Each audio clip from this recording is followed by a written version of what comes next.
Okay, Amazon Cloud Services. I'm going to get rid of one of these. Boom. Okay. So you've probably all heard of the cloud at this point. I would expect that you certainly have at this point. We'll talk about some of Amazon's cloud products. We'll do a little history lesson on why businesses need the cloud. And then we'll cover the core attributes of cloud systems. Then on Tuesday, we'll cover the basic service models and issues with selecting a cloud services vendor. So let's get into it.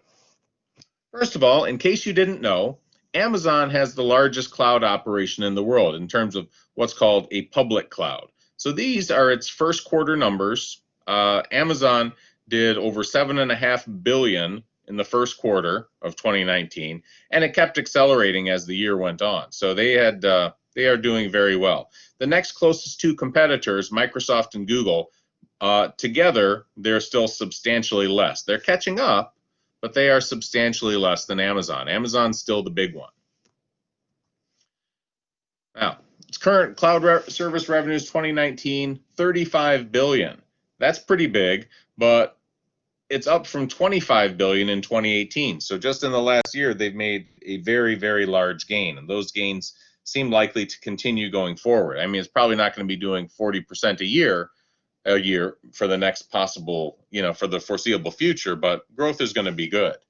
The next biggest three competitors have about 10% of the market each, and the next biggest 10 have about 2% each. So Amazon is very, very large. Interestingly, though, the development of cloud for Amazon was almost an accident. So about 20 years ago, Amazon was building various tools to help third-party retailers use its e-commerce engine, right? Basically, people came in, they wanted to set up pages on Amazon where they could sell their products. Well, for a while, Amazon was designing a lot of custom interfaces so that different sellers could sell products in ways that seemed to make the most sense to them. But at some point, the engineers at Amazon says, wow, we're making a lot of these custom interfaces. It's kind of ridiculous. It's not going to get better. It's just going to get worse. Why don't we enforce a standard? And that way, the retailers themselves, they'll have to fit their data into our standard. For example, a box for the product label, a box for the description, images of a certain size and quality, things like that. So that kind of standardization was the foundation of Amazon Cloud Services. The key point is, once you're making everybody access and structure their data in the same way, it no longer really matters what kind of data they're accessing, right? It could be people setting up a web page, or it could be people accessing a database, or it could be people running applications and getting results. If you can make people go through a standard interface, the system's going to run more or less the same way for everybody. So, and again, that standardization is core to cloud. So I have an article there. It's very interesting reading. Especially if you're an IDS major, I would say go take a few minutes and check that out. It is worth reading. Okay. Key products for Amazon, right? Besides Amazon Web Services, there's also Amazon Simple Storage, or S3. So S3 is a massive key value object storage system. So we talked about key value stores back during the Facebook module. The idea of a key value store is simply that there's a key that uniquely identifies a record, and the value can be any data structure at all. It doesn't have to be like any other data in the table. Now, Amazon's Simple Storage system is estimated to hold 5 trillion objects. That's probably up some since I got that. Number's a couple years old.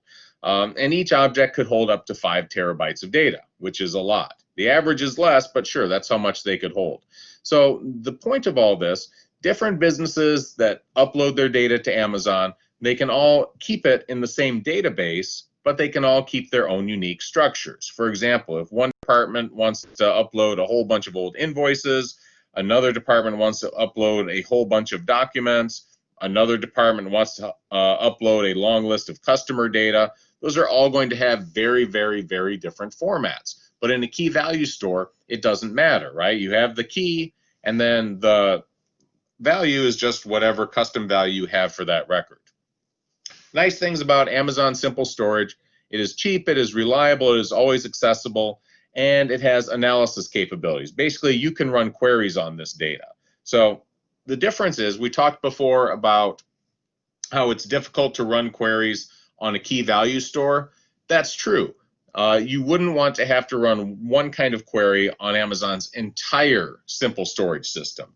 However, within a table, right, because each of these objects is essentially its own database file or cluster of files.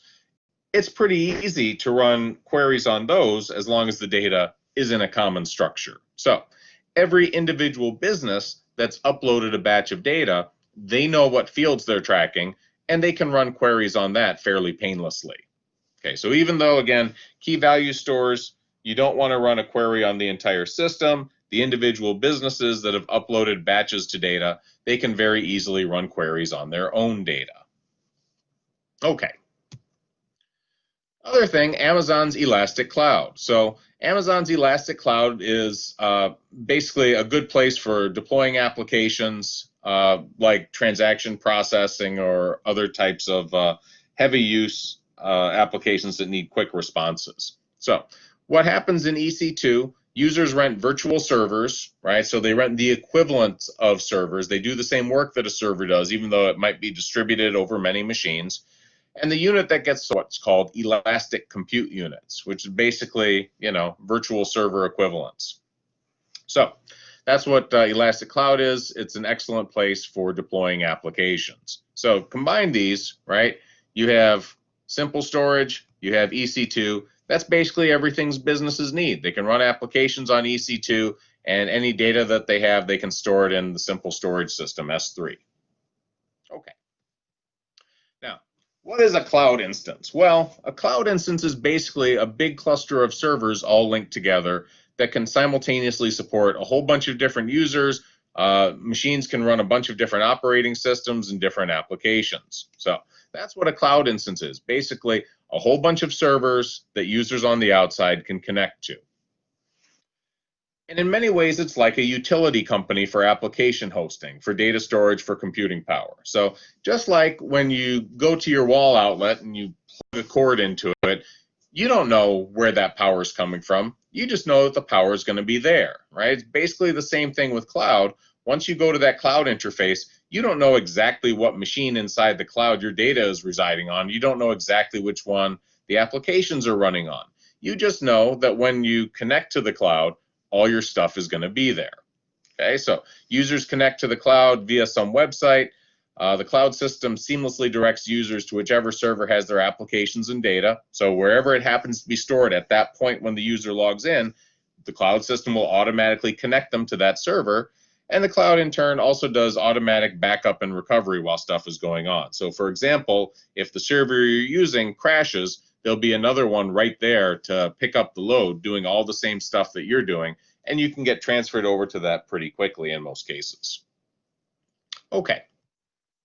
Now, way back before the cloud, right, the cloud was not really a big thing until 2010 or so it started to catch on. So once upon a time, organizations mostly handled their own data. They had their own servers, they have their own storage media, and this was just the way everybody did it. So key reasons for this: number one, it was business as usual. It was the way everybody did it, so people didn't see a big reason to rock the boat, right?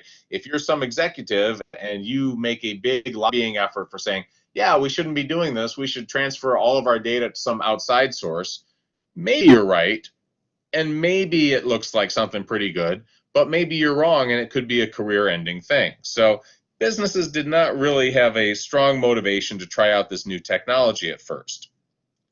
There were also issues with security perceptions, right? Back in 2010, people didn't know whether cloud was secure or not, but for sure they knew that letting another organization have access to all their data meant that there were going to be additional vulnerabilities added in.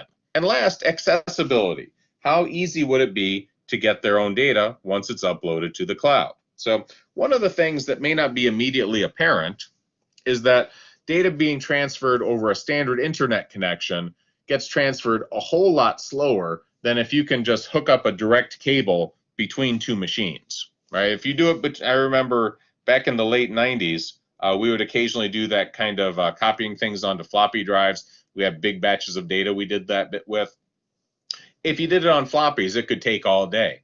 But if you did it over the internet, over some shitty 33K dial-up, that would take even longer, right? It could take like 15 minutes to transfer the contents of one disk. But if you just had what was called a SCSI cable, SCSI, you could connect the two devices directly to each other, and very, very quickly you could copy like an entire hard drive over to the other machine. So those kind of direct connections are super fast, much, much faster than ordinary internet connections. Okay, but the problem was data kept growing. So growth is a nice problem to have. As these things go, it's better than shrinkage. But data growth brings a few major problems. So number one, analyzing your data requires more computing power, right? If you have a small set of data, it's pretty quick and easy to run simple queries on it in Access. But if you have a vast pile of data, if you have untold terabytes of data and you try to run queries on that, they could run pretty slow. Next thing, storage versus accessibility. So again, storage is always pretty cheap, but accessibility is another matter. For example, as an extreme case, imagine if a business had a whole lot of data that was stored on a tape drive, right? Anytime they wanted to access their data, they'd have to spool through the tape to find the right place. It would take a long time. More generally, databases tend to get stored in the ways data tends to get stored in the way that it's often used. That's going to limit any changes to that. So for example, if you identify records by a key field, you can structure that so it's easy to search for the data on a key field and it's fairly fast. But if you try to search based on other attributes, try to search on non-key fields, they might not be arranged in a convenient way. So let me give an example, because that may be a little bit abstract. Imagine if you have a table of data, let's do that in black, some table of, say, invoices, okay? And the key is the invoice number, okay? And let's further add on, and you have many terabytes of invoice data. Okay, it's a very large operation. You have, terabytes of data. So if you have the invoice data, you can very quickly, or if you have the invoice number, so, from 0, ... and to, 99,999,999, whatever, okay?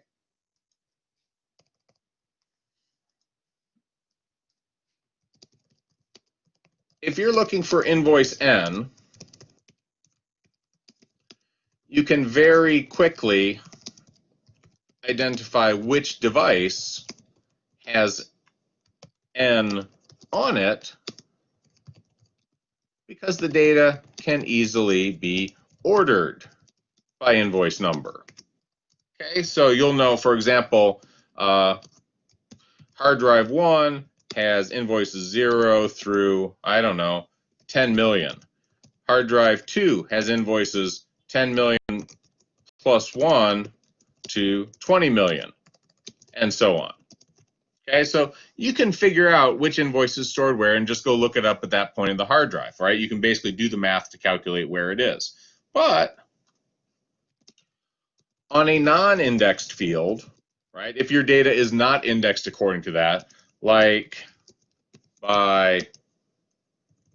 finding all invoices for a particular amount, say $699, okay, you have to search through the entire stack of data, which could take an absurdly, wow, typing is hard, absurdly long time. Okay, so that's the key problem we're dealing with here. It's easy to find stuff if it's indexed in a way that, you're searching on that index, but if you're trying to change how it's set up, that's a huge headache, right? If you try to search for something based on a non-indexed field, you have to search through that entire pile of data. It takes a very long time. So this is what I mean when I say storage versus accessibility. Storage is going to be fairly cheap no matter what. Setting up your data so it's easy to access, the more index fields you have to make multiple copies of the data ordered in different ways. It's going to be kind of a headache, right? And then again, you'll have a system that if you want to change something, it becomes even more of a headache to change, because any change you make is going to have to be echoed to all of those different copies. So we have that. That's a bit of a problem. Last, backups, replication, relocation, if you want to move the data somewhere, consistency checks, verifying the data is all correct. All those actions are also going to require additional system resources as your system gets bigger. So what we had basically is a condition where businesses were starting to see, oh man, all this IT stuff, this is getting to be a huge headache. I mean, we've been managing with it so far, but it's bad now and it's just going to get worse. And if only some nice people would come along and take care of this problem for us so we didn't have to.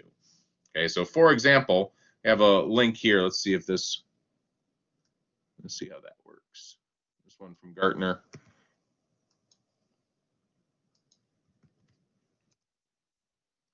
Computer world, data growth remains IT's biggest challenge. So this is from 2010. It says admins plan to expand data center capacity by the end of 2011, right? So 47% respond to a survey that ranked data growth in their top three challenges. 62% said they plan to expand hardware capacity at existing data centers. 30% plan to build entirely new data centers. This was a big thing. This is what a lot of organizations worried about. Now, we'll get into, and the other article is pretty similar. Let's see who's got in chat. Okay, good.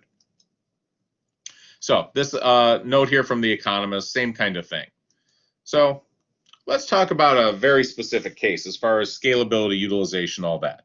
So imagine your organization is running a major one-day promotion, right? It's running some massive discount, and it expects 100 times normal site traffic on that one day, okay? You basically have two options. Number one, you could maintain your current system as is. Well, if you do that, what's going to happen is your site is basically going to crash due to heavy traffic, right? You won't be able to sustain enough connections. You'll keep getting new connections. Every time a new connection comes in, the system's going to have to respond to that. You're going to have a lot of people asking for files, but because there are so many people trying to do so many things at once, a lot of those requests are going to time out.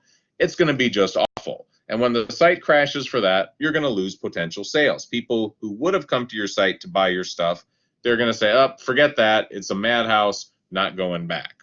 On the other hand, your other option is to try to keep up with that traffic. And you could expand your system. So you could buy and set up a whole bunch of extra hardware, spend the time to verify if the new system works correctly. But afterwards, because this is only a one-day promotion, you're going to be stuck with mostly unnecessary capacity, right? You're going to have a lot of servers gathering dust. So clearly, neither of those options is very good. All right. So let's talk. I'm going to give a very specific example. So you guys have heard of Intuit, I imagine. Okay, so Intuit, they produce, among other products, they have TurboTax, right? TurboTax for individual tax preparation. Needless to say, right, taxes are due April 15th,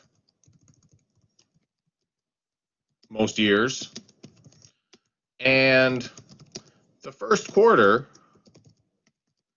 of each year was very busy when they were still doing this under their own roof, right?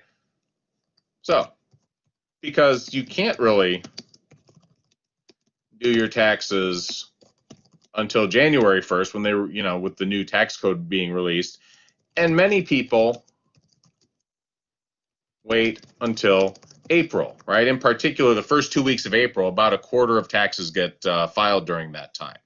So it was a very busy time. On the other hand, but the system was largely idle otherwise, right? From April 4/16 to 12/31, there just wasn't a whole lot of traffic there. So this was one of the first, the Intuit was, with its strongly seasonal business, they were one of the first ones to go into cloud in a big way. And the reason was it just made a lot of sense for them, right? They said, we have a lot of servers that are just gathering dust during most of the year. If we go to cloud, that becomes someone else's problem. We'll talk about that in a minute. It's not, in fact, such a big problem for cloud providers.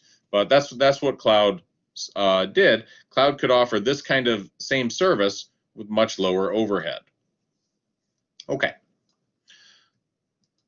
We'll come back to that one eventually. So imagine then, suppose one organization has a lot of excess system capacity, right? They have idle servers, they have free data transmission capacity on their network. What could they do? They could run applications for other organizations, could handle their website traffic, could store their data. So different ways that the work might be shared. Number one, could be split along time, right? And this is what they did with the first computers that were running multiple applications. They would run one application for a while, then the schedule would say, oh, it's time to run this other application. They'd run that application for a while, and so on. Hardware is another option where you lease out so many servers. The organization might say, well, we have 10,000 servers. We only need 1,000 of them for our own needs. We can lease out the other 9,000 to anybody who's interested.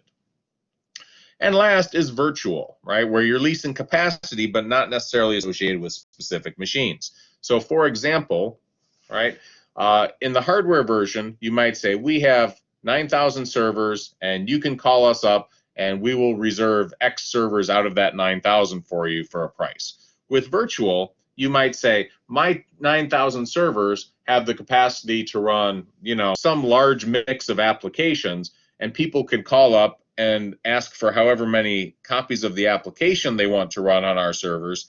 And based on that, we figure out what what fraction of our available servers that is, and we charge them according to how much work the servers are going to do. But they're not really associated with specific machines. It's for specific work that could happen on many different machines. Okay. So cloud computing started to catch on around 2010, and you might fairly ask, well, why not sooner, right? Because resource sharing had been around for decades. Storage was cheap. Storage was never really a problem. Server clusters, the architecture of that was not really a problem. Well, the critical factor was actually the fast connection speed, right? If you are talking about, well, I'll give an example from circa 1998. Okay. Circa 1998, if you had a fast connection, it was a dedicated T1 line. And a T1 line, which could handle about 1 megabit per second, okay? Or, about 125K kilobits per second. Kilobytes per second. I'll make the capital B there. So that's how much you could handle. It's not a lot of traffic. So imagine, suppose your organization has 100 gigabytes of data and you want to extract it from the cloud. Okay, how long will that take? Well, let's do some math.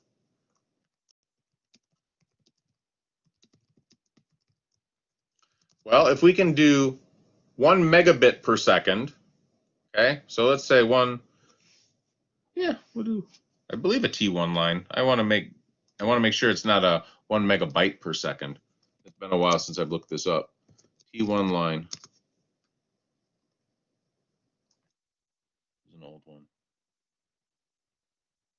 Yeah, 1.5 megabits per second. So good, I'm good. All right, I thought so, but I figured I'd make sure before I did the math. Okay, if you have 100 gigabytes of data, that is equal to 800 gigabits of data, okay, which is also equal to 800,000 megabits, okay? Now, if your system can handle 1 megabit per second, at 1 megabit per second, 800,000 megabits would require 800,000 seconds, or about 10 days to transfer everything. Okay, even if we do the math a little bit more correctly and we say you get the full speed of 1.5 megabits per second, which you're not always going to get that high speed, Best case, maybe 6 days, okay, to get that much data. And 100 gigs is not really a huge amount. But the point is, over normal internet connections, sending large batches of data was too slow. So until connection speeds got better, right? And nowadays, when we talk about data that's, you could, a 1 gigabyte file takes several seconds, for example, if you have a very, very good connection, maybe a minute. Yeah, it takes a while, but, not all that long. It's not like you're going to be waiting 6 days for it. So still, there are services, if you're talking about petabytes of data or exabytes of data that you're transferring, yeah, they'll send a vehicle up to your business and you can load it onto devices locally, and then they'll take it over and load it onto their devices locally. It won't go over a standard internet connection. But this was a big problem, right? If you needed to quickly recover large batches of data for analysis from the cloud, it just wasn't going to happen. Too slow. Okay. Even updates in parallel, right? Keeping your internal system up to date with the cloud was going to be a challenge. So this was something businesses just didn't want to deal with, right? They weren't prepared to just hand over the keys to everything in the cloud because the analysis tools weren't quite available over there, and it was a big headache to get all of their data back if they needed to. So what happened? Well, eventually connection speeds did get better, and that was a critical factor that made businesses think, yeah, okay, we can do this, right? Instead of talking like 6 days to get our data back, maybe it would be like an hour to get a big batch of data back, and we could live with that. Okay, so let's talk about why. I want to zip ahead a little bit. We get to the shared resources. Okay, that's fine.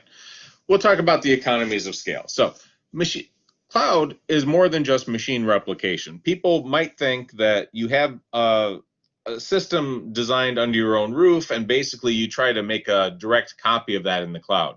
In most cases, that's not exactly how it works. So first of all, in the cloud, you get a lot of economies of scale possible by the fact that you can break up applications or systems and assign parts of them to different machines. And then you can make it work better by assigning critical parts of the application in the higher performance sections of the cloud environment.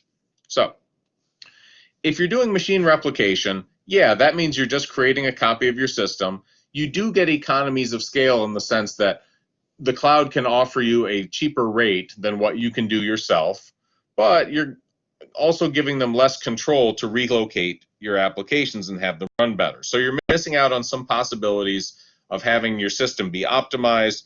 And if you're making a copy of your system in the cloud, basically you're going to have to pay for a lot of hardware resources, whether you're using them or not. You're going to have to pay for a dedicated set of machines. On the other hand, if you can be more flexible, if you have broken up your applications into modules, deploy those modules across servers and still have the system work correctly, then you give the cloud the freedom to deploy the components of your system wherever they need to be deployed. In particular, components that are very often used can be made to be the most accessible. You're going to only pay for what you use. You're not going to have to pay for dedicated machines that maybe you're not using most of the time. And number two, your system will generally work better. So we'll build on all that as we get into this. Now, clouds need excess capacity, right? You have to have a lot more capacity than what you yourself, because you're renting out that capacity to other customers. But what else do you need these days for a viable service? Well, number one, you need flexible contracts. Whatever the terms of a contract usage are, businesses want to be able to change them. In particular, a lot of businesses like the idea that you will have a pay-as-you-go contract. For example, if due to some unexpected traffic surge, the business doesn't have to jump through a lot of hoops and say, we have to approve all these changes. You just say, no, If there is more traffic, the cloud handles that traffic and they send you the bill. That's really what most businesses prefer. Second, easy, fast, reliable communication, right? So you want everything, all data transfers to be fast and painless. Okay, without those, your cloud service is not going to be very competitive, especially in 2020. So the essential attributes of cloud services: number one, shared resources; two, elastic leasing; three, metered. So shared resources means a bunch of resources under the same roof, basically. So the cloud maybe has 10,000 servers or tens of thousands of servers and allocates them to its various business customers as needed. Elastic leasing basically means you can flexibly change the terms of your contract at short notice. Metered means the cloud has some way of tracking what system resources are being used, so it can charge you appropriately. Number four, service-based. That means breaking up your applications into components. And last, running over the internet. It is possible to have a cloud service that does not go through the internet, but these days the internet is secure enough and it's what everyone wants, so it's an expectation. Okay. So, primary benefit of using the cloud for most businesses: operating costs are vastly lower. Okay, businesses are only going to pay for the capacity they need instead of having a whole bunch of servers being idle under their roof. Okay? And this cloud provider economies of scale, they do bring down the costs for all users. Well, let's talk about this. This is the key point that I want to bring up for this.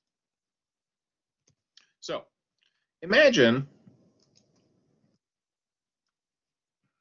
you are a business circa 2000, okay?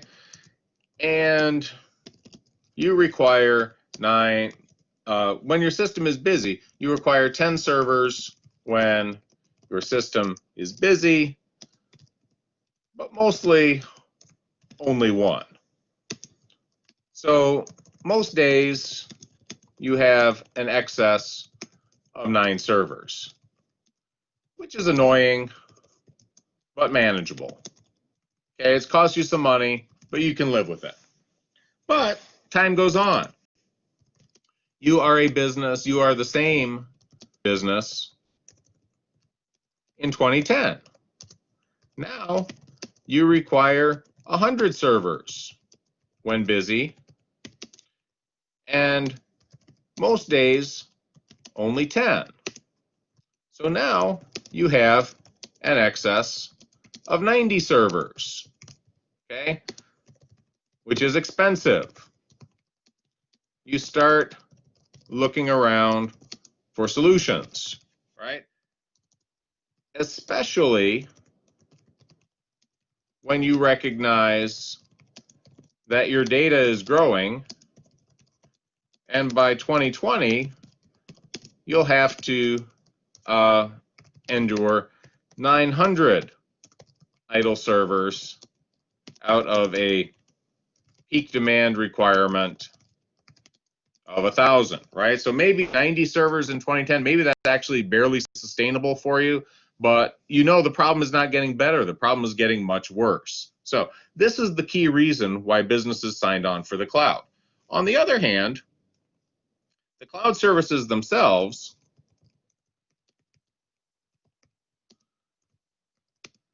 they do not suffer nearly as much variation, right, as much peak to average variation, because they're different. Business customers tend to have very different schedules. Okay, when some are busy, many others are not. So their peak to average ratio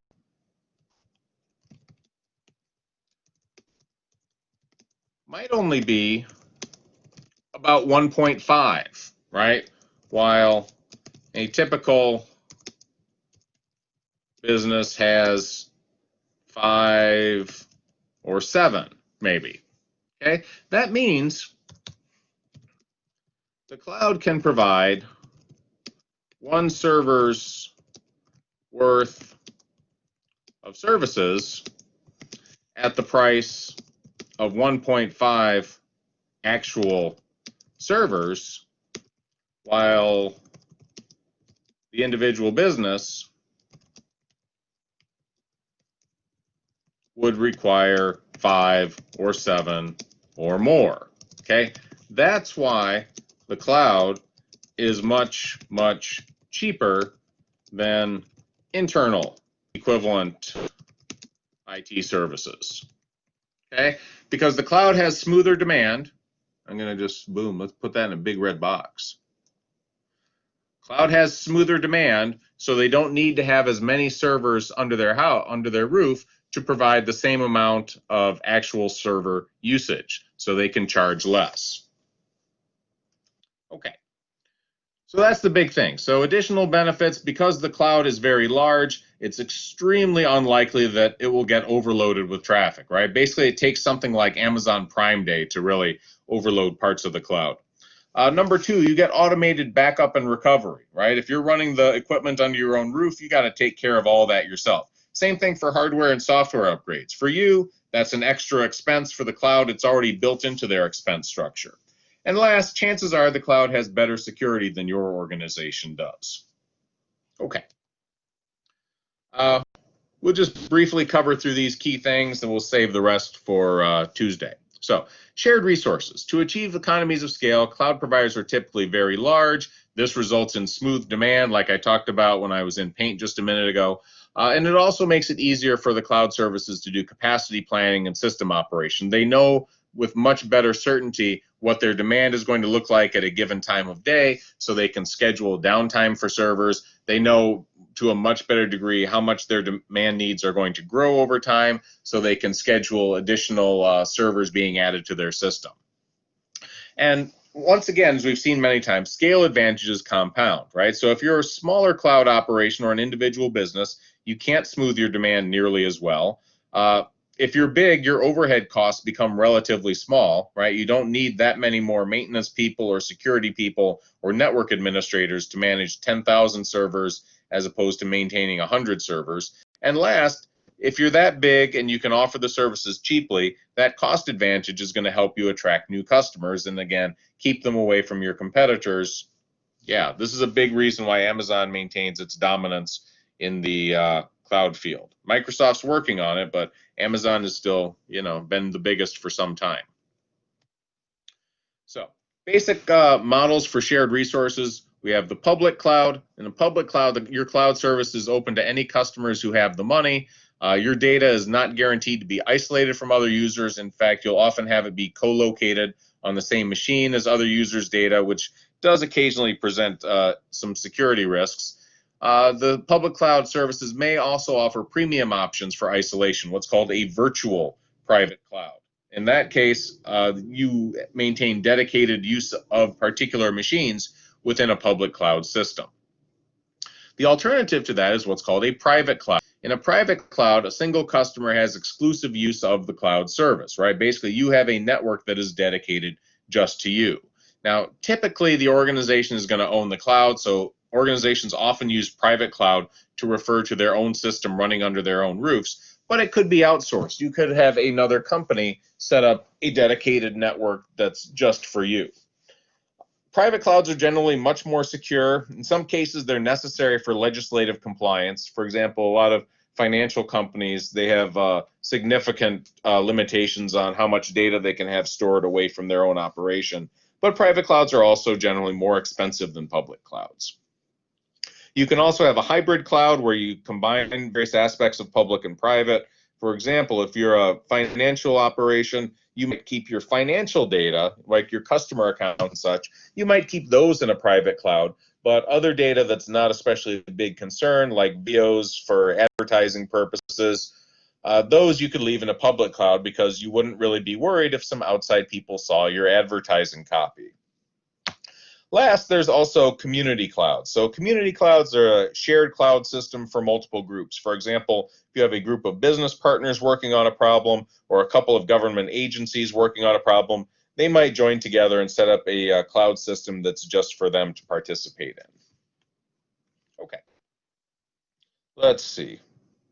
I guess we'll leave it here. We'll come back. We'll do this on Tuesday. We'll have plenty of time to finish this up. It'll be okay. And then whatever time we have left will be for the review session. So here's where I'm going to call it.